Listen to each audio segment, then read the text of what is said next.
বউকে তালাক দিও না। তালাক দেওয়াটা আল্লাহ পছন্দ করেন না।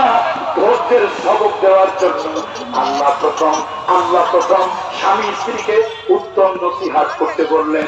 তারপরে মনস্তাত্ত্বিক সাইকোলজিক্যাল একটা পানিশমেন্ট দেওয়ার জন্য আল্লাহ তাআলা আলাদা বিধান দিয়ে দিতে বললেন।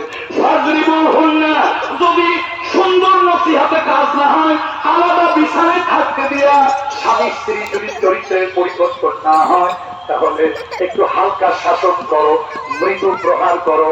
তাতেও যদি কাজ না হয়,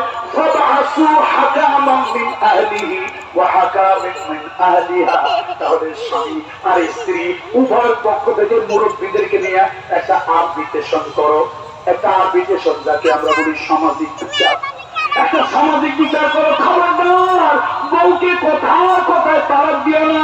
ও মহিলারা, ও আমার পর্দার আড়ালের মা বোনেরা, আজকে নারীর ধৈর্য নাই। নারী ধৈর্য হারা হয়ে যাওয়ার কারণে আজকে অধিকাংশ তালাক অধৈর্যের কারণ হয়। মা গো, তোমার সুন্দর সংসারটা নষ্ট করে দিও না, একটু ধৈর্য ধারণ করো। যেই ভাইরা বউর উপরে কোথায় কোথায় অত্যাচার করে, তাদেরকেও বলি একটু ধৈর্য ধারণ করেন। ইন্নাল্লাহা মা'আস সাবিরিন, ইন্নাল্লাহা মা'আস সাবিরিন। যারা নাকি ধৈর্য ধারণ করে, আল্লাহ তাআলা ওই ধৈর্যশীলদেরকে আল্লাহ তাআলা ভালোবাসেন।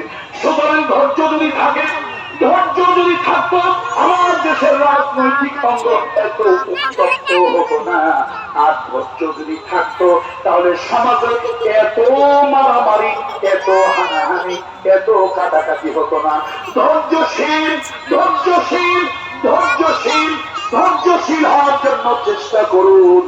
আমরা যারা ধৈর্যশীল হব, নিশ্চিত কোরআনের ভিতরে বলেছেন, আল্লাহ বলেছেন, আল্লাহ তাদেরকে ভালোবাসবে। আমরা কার ভালোবাসা চাই? এবার আসেন আল্লাহর উপর ভরসা।